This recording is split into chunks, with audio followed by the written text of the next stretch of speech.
There are 29 Vikings players scheduled to hit free agency this year. So who stays and who goes? Welcome to the Locked On Vikings podcast.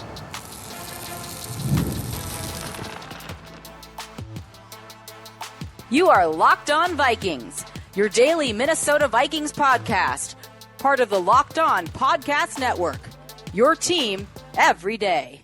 Hello, everybody, and welcome to the Locked On Vikings podcast, where we're always trying to learn something new. It's part of the Locked On Podcast Network, your team every day. Thank you so much for making Locked On Vikings your first listen of the day, each and every day. This episode is brought to you by PrizePicks. Go to prizepicks.com/LockedOnNFL and use code all lowercase LockedOnNFL to win $50 instantly when you play $5. Today on the show, there is a question that I get just about every week on the mailbag, but I never answer it because I figured it was better as a dedicated show. That question is, of the departing free agents, who do you want to keep? Who is okay to let go? What is everybody going to cost? And the show today is that one. We're doing that. We're going to answer that one, but it kind of was going to take a whole show. There's 29 people. So I think I'm going to hit every name here. And the best way, I guess, to do that is to kind of categorize them into guys that there are a couple of players on this list that will be worth some money and that I think are worth re-signing for that money. There are people who I think are like easy kind of, give them the vet min and they'll come back for another year type of guys. A lot of these are depth and role players, but they're still worth bringing back. And if you don't bring them back, you got to bring somebody else back, somebody else in to replace them who would come at about the same cost. So as you're doing your cap figuring, you can kind of earmark that away. And then people that I think are going to walk or that I think it's wise to let walk, and we'll see how everything shakes out. A couple of these have already gone down. The Vikings signed a whole bunch of their practice squatters to futures contracts. That's basically everybody that was on the practice squad. A lot of names that you might not even have recognized. You might have even missed when they joined the practice squad. There's a lot of shuffling that goes on over the course of the year, but a lot of people that were also there in camp, third, fourth teamers, and there'll be that again. Instead of going through that in like excruciating detail, how about Jalen Redmond re-signed? That's actually interesting because Jalen Redmond was and I believe he was an exclusive rights free agent. I should probably explain the difference between exclusive rights and restricted free agent in a second, but I'll talk about that in a second. But what that means is that Redmond could have been brought back for a very, very cost-controlled amount, but that would be referred to as a tender, I think, usually by the media. And the report was we've re-signed Jalen Redmond, which means he might have gotten a little bit more money. That's pretty cool, and maybe like a longer-term deal. So I think he earned that. He had a good season as a rotational player, and he really came on, like showed flashes of something that he actually can be like a contributing member of the Vikings. Something else you might be interested in, Tristan Jackson signs a futures deal, but with the Arizona Cardinals. So he is out of the building. He's been kind of a roster bubble guy for a while, and he was a healthy scratch for a lot of this season. So maybe a better opportunity over in Arizona. So let's start with the headline guys. And, the guys that will cost money somewhere. And I think the two main names that we're sort of on extension watch here are Cam Bynum and Byron Murphy. Definitely not the only two names that I think should be re-signed, but those feel like the two that get mentioned the most. So I looked into some of the previous contracts at their positions and sort of what kind of amount that they would command. And what they will sign, I'm not great at predicting this stuff, but I can at least tell you what market rate would be to give you a baseline. And then when they do sign a deal, either here or elsewhere, we can compare it to that baseline to see what kind of money we're working with, right? Get ourselves oriented. And I think it's very important to do all this stuff when you have a cap that raises as quickly as it does. I actually just put out a quick feeler on Blue Sky, and I just asked, what do you think 20 mil gets you? Like average annual value, 20 mil. Think about what you get for $20 million in this market. What is it? Does that get you, a premier superstar? What does that get you, a couple of role players, a backup? Like, what does it get you? And the answers were all over the map, which is kind of what I expected. Some people said, oh, maybe it gets you a good guard. Some people said, well, that should get you 3 starters. 20 million is a lot of money. Everything in between. So let's dispense with whatever preconceived notion we have of how much money is a lot of money for a certain position, right? How much money is too much for a safety. We have so much historical precedent for all of this, and we can just adjust it for what the cap is now.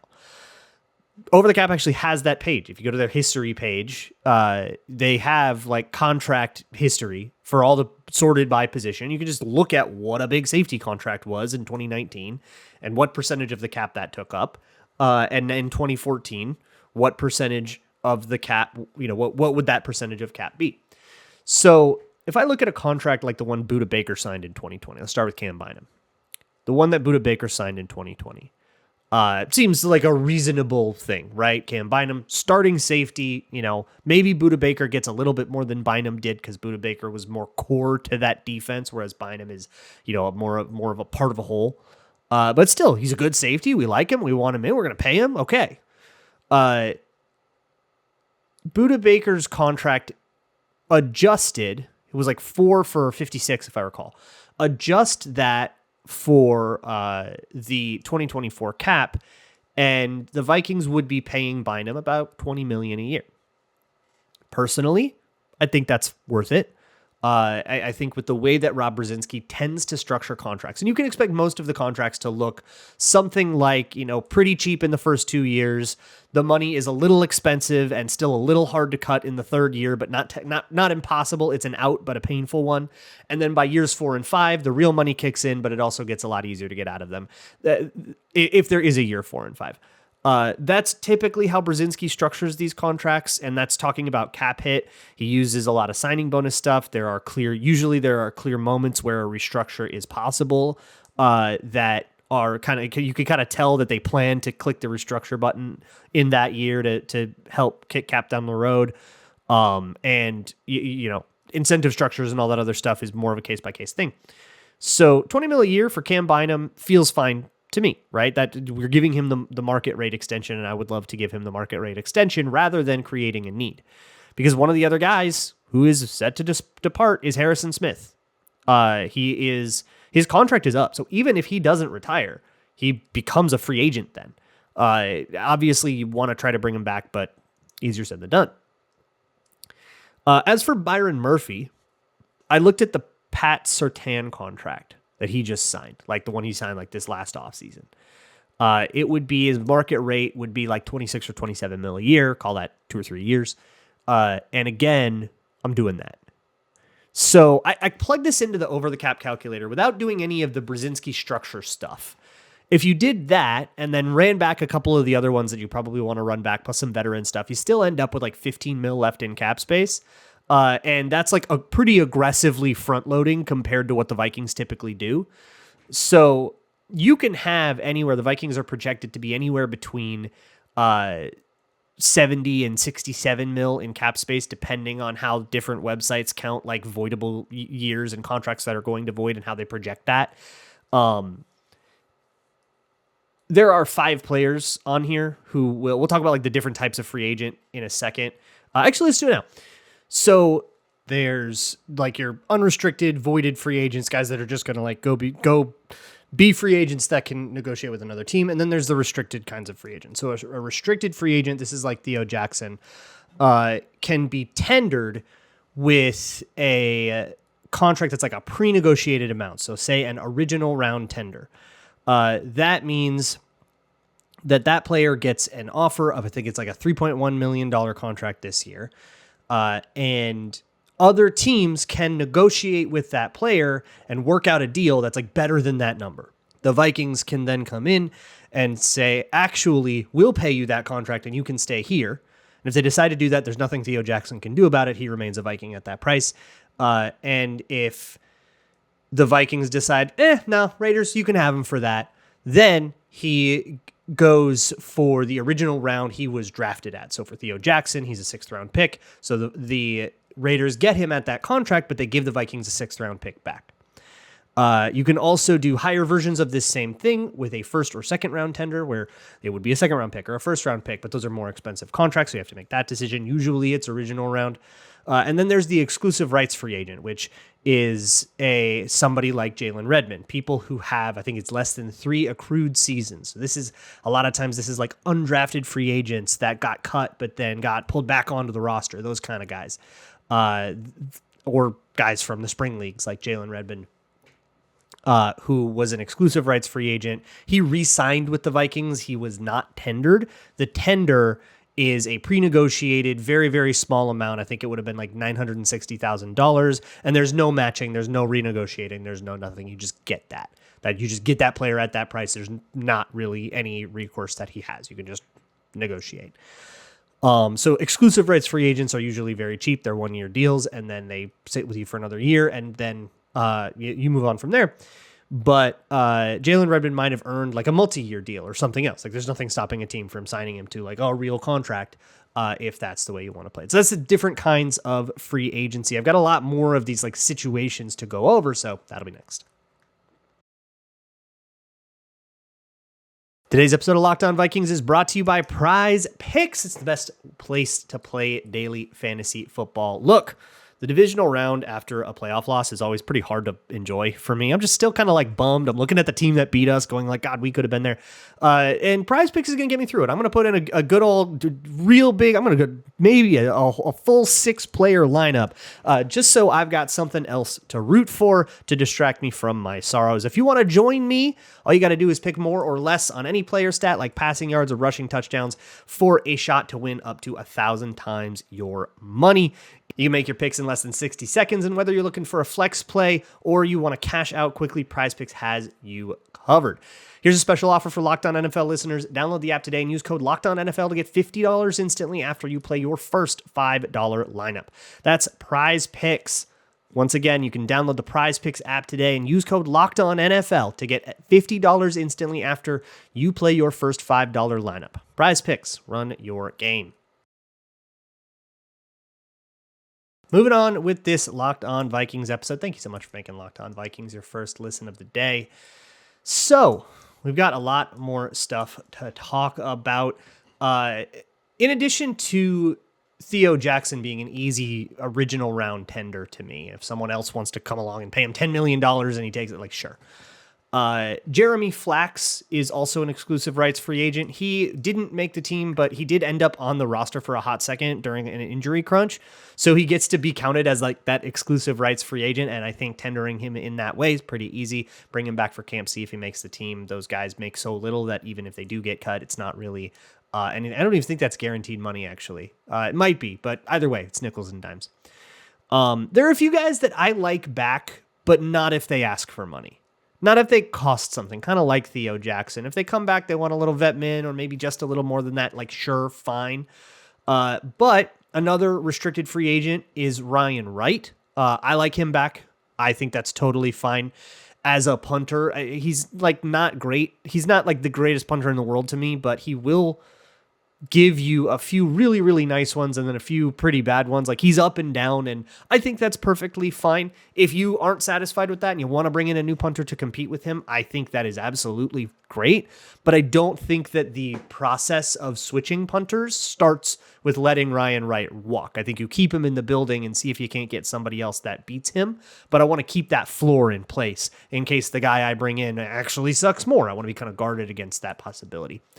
I also like bringing back Dalton Reisner, but only if he's cheap. That's fine. Again, like compete for stuff.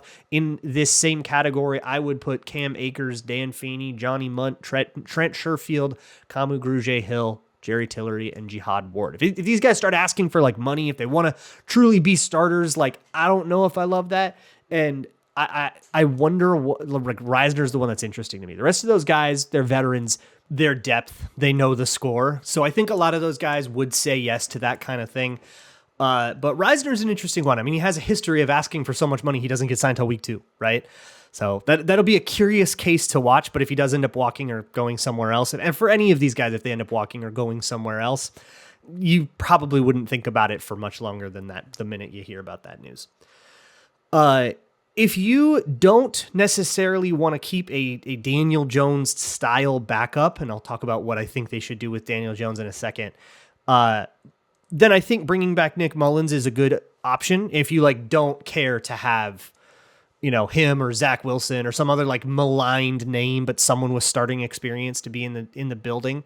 If they really just want to give JJ McCarthy the starting job with absolutely no no competition and just say you're the guy and anoint him with it, which we know the Vikings have been pretty adamantly clear that that's not how they're going to approach this, that's not a flexible enough way to handle this for them. But if you would rather do that, then I would say bringing back Nick Mullins as a backup sounds awesome. Bringing him back as a third stringer, he probably can make more money to be a backup somewhere else, so I don't really see him taking that job. Jonathan Bullard and Brandon Powell are two names that I would actually be totally fine to pay a little bit over the vet minimum for. I mean, these guys aren't going to command $20 million deals or anything like that. But, somewhere in the single digits for either of these guys, Brandon Powell as a punt returner, as a depth receiver, and Jonathan Bullard as a true blue starting D tackle. You want to let that guy walk. You need a D tackle. Like that just becomes a glaring roster hole. Somebody's got to play that job. And I think Bullard was pretty good at it in the run defense kind of, rotate out on third downs kind of role. And another interesting one is Gilmore and Griffin, Stephon Gilmore and Shaq Griffin. There's no harm in bringing those guys back, but I would like for the Vikings to try to improve on what was ultimately a pretty piecemeal secondary. They had Byron Murphy and two guys that they signed well after the draft. Like that was not the plan, right? And the plan, of course, got a wrench thrown in it with Mekhi Blackman getting hurt and Kyrie Jackson passing away. The plan got kind of messed up, but those two guys were not the plan. I would like for them to do something a little more on purpose this year. And I think maybe there's room in a future episode to speak about what the Vikings need to start asking of their corners and how things sort of evolve in a Brian Flores defense when you do or don't have corners. But we got to see if we're going to be doing the Brian Flores defense first. So I'm going to go ahead and table that one until we know what's going on the defensive staff. Elsewhere, Aaron Jones, he's one of those guys with a lot of void years on his deal, which makes an extension easier. I think bringing him back for another year sounds pretty good to me. In terms of like who's available in the draft, I think he pairs very well with a lot of these rookies. That I will talk about the running back class in a lot of depth, probably down the line when we're closer to the draft. But I'm starting to research these guys, and bringing back Aaron Jones is looking like a more attractive option to me in researching this draft class. It's very deep, but none of these guys really make me feel like you're about to get the superstar bell cow. And that might be a super spicy take to you, but I promise I will get around to defending it and stating my case. So I would love to bring Aaron Jones back. If they don't, I'm not going to cry tears. There are plenty of other free agents that can also replace that, but I do think you need a veteran, right? You can't just let everybody walk on this whole backfield and have a rookie and Ty Chandler. I don't think that that's going to be good enough. And then there's Daniel Jones. So what the Vikings might do with Daniel Jones, they are, and have been for a while, considering making him the new Sam Darnold, bringing him back on, let's just say, a $10 million deal. The same thing, or 12 if you want to do some inflation stuff with it, or 11, whatever. And having him compete in camp with JJ McCarthy, probably expecting JJ McCarthy to win that camp battle, but if he doesn't, great, you've got a veteran, right? And kind of working with him from there. If McCarthy, gets hurt again or something like that, you've got your bases covered and you're not looking to limp through. I think what the Vikings want to avoid, as remember, JJ McCarthy's the only QB under contract, so somebody's got to be the backup at least. But I think they're trying to avoid a Sean Hill 2016 situation where the starter gets hurt and the backup is somebody that you would have been fine with for a game, but not for a season. For me, that's Nick Mullins.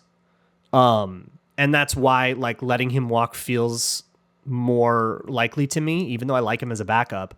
I think they want a backup that they can feel good about for a season, and you don't really get that without also giving that guy a chance to win the starting job. So I could see the Vikings doing that, and I would like it if the Vikings did that. There are a few other names that I have not yet mentioned here. And all of them, I think, are gone. So we'll get to that next on Locked On Vikings.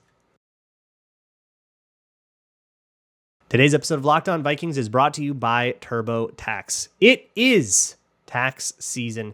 Taxes used to be waiting and wondering and worrying if you were going to get any money back, and then waiting and wondering and worrying some more. But now, taxes means matching with a TurboTax expert who can do your taxes as soon as today.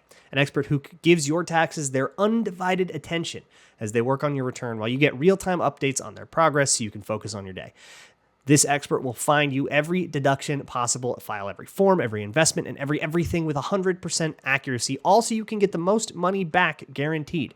No waiting, no wondering, no worries. That is taxes with TurboTax. Get an expert now on TurboTax.com. Only available with TurboTax Live full service. Real-time updates only in the iOS mobile app. See guarantee details at TurboTax.com/guarantees. Moving on here with the Locked On Vikings podcast. Before I get into some of these free agents that I think might walk, some of these guys, specifically 5 of these guys, Byron Murphy, Aaron Jones, Sam Darnold, Harrison Smith, and Stephon Gilmore all have void years in their contracts. If that's a term that you've heard a lot about, you have no idea what it means. You can think of it, I'm not going to go over the nitty gritty math stuff, but you can think of it functionally as the Vikings did cap tomfoolery. That meant that they didn't actually pay on the salary cap the entire worth of these players. They're paying these guys $1 million. They might have only cost them $500,000 on the cap, with the rest of that money to be paid off essentially on the player's departure or at the end of the life of the contract. So essentially these contracts are expiring in the same way. I believe all of them are the kinds of contracts that will still count toward the compensatory formula in the same way. I don't believe there's anything about any of those contracts that would not count toward the compensatory formula. So really, they're functionally guys that are leaving. It's just that there's a little bit of money left over that the Vikings have to pay off. If all 5 of these guys leave, it'll be like 27 mil total in dead cap. But before you freak out about that number, you've probably seen some salary cap projections from OTC or Spot Rack or whatever those ones are that say the Vikings have somewhere between 67 and 70 million, depending on various fluctuations and how these sites track the reports and how they, round and things like that. Or it's not rounding, but the assumptions that they make on unreported details of these contracts. But that number, whatever it is, already factors in an expectation that all 5 of these guys leave. If they don't leave, that dead cap number will go down. That means that there's an extension, so it'll probably mean that, it's still eating into the cap space, but it'll eat in less than it looks like. And those are all situations we can deal with when we come to it, but that is something to be aware of, that those void contracts are also part of this. The Vikings would have 27 mil in dead cap. That would be the total dead cap number, by the way, which includes some stuff from post-June cuts that happened last year, camp cuts like Lewis Seen and stuff like that still carry dead cap into the next year, that there's 300,000 of them. But basically, anytime somebody on a rookie deal gets cut in camp, they have a dead cap hit that year and the year after. Their dead cap hit gets split in half, basically, or depending on how much was left. Don't worry too much about the math. Just know that that's a thing.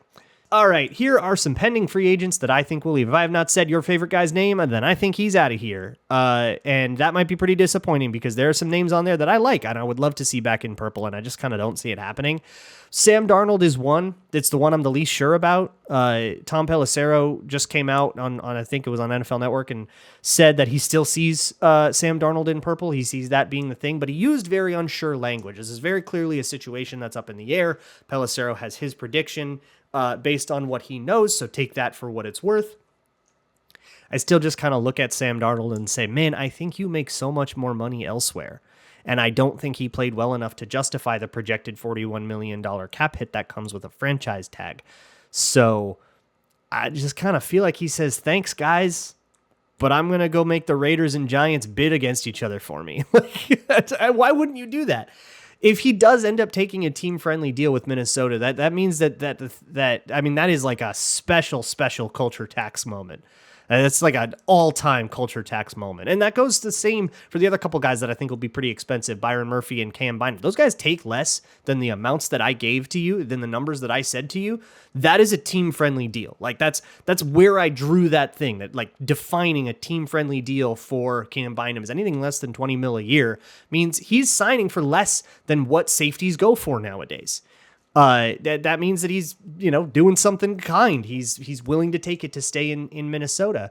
That's an emotional decision that costs him money, and that means that the culture is paying direct dividends for the Vikings. I don't know. I don't know why Sam Darnold would do that when it could potentially mean tens of millions less than he would get on the market. But I've been saying that a lot, and let's not make this episode about him. Instead, let's move on. Cam Robinson, I think most people are with me on this one. I think I'm on pretty popular ground saying so long and thanks for all the fish there. Some people say keep him here, move him into guard. I don't know, man. That guard that you don't like that he's replacing was also a tackle that moved into guard. Maybe just get a guard for once. I personally am so sick of these like stocky long tackles that you move into guard because they're bad at tackle and you think putting them into guard will make them a good lineman. Like, I don't know. I'm sick of that.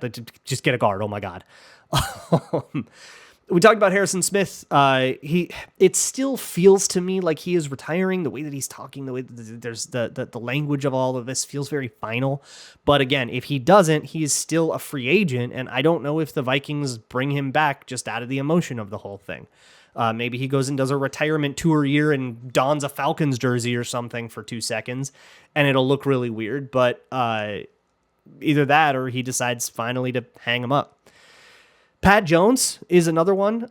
This is another one where it's just the situation he is in and the situation the Vikings are in just doesn't really align. This is why DJ Wanham left. This is why Stephen Weatherly left. I think Pat Jones had the kind of season where he deserves to go compete to start somewhere, and that somewhere ain't going to be Minnesota, where Van Ginkel, Grenard, and Turner are all going to be, much more cared for options. And Pat Jones can go somewhere where we can actually try to get a starting role and earn himself a little bit more money. So I think he just is ready for his next chapter and to go try to make something more out of his career, and good for him. All these players either did too well or too poorly to stay, and it just depends on their situation. And then some guys do so well that you just can't bear to let them leave. And I think that's where I'm at with Byron Murphy.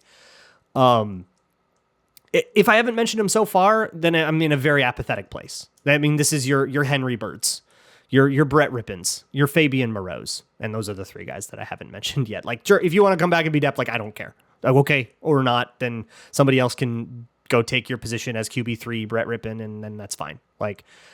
None of that makes a huge difference to me. That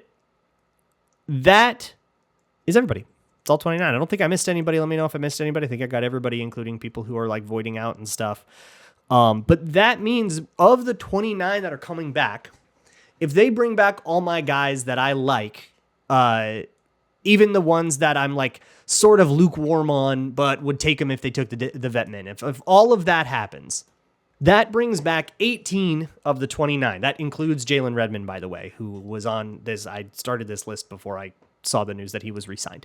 So 18 of 29.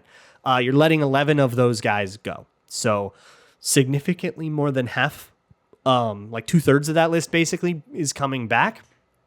And depending on how you structure contracts, it's kind of up to the Vikings. They could structure them such that they only have 13 mil left in cap space, and they're going to have a much easier time paying all that stuff off in the future. Or they could have a bunch more cap space. They could make it way more, backloaded and have 50 or 60 million to spend in free agency. But then, the more you do that, the bigger the burdens get in the future, and you just kind of have to decide, how that puzzle fits together year over year. Whatever, that's a Rob Brzezinski question, and it's not one that I think we have to opine too much on. But that's where I'm at. Maybe I'm bringing back 18 of the 29. Maybe I'm being a little too sentimental. But again, a lot of those guys are, Trent Sherfield and Jerry Tillery, and it's okay, if those guys leave and you replace them with another Dean Lowry, whatever. A lot of apathy, I think, on some of these. But there are some names that I'm much less apathetic about that I really do want to see return. We'll see what the Vikings do. I will see you all next week. Enjoy the divisional round if you can. And as always, Skull.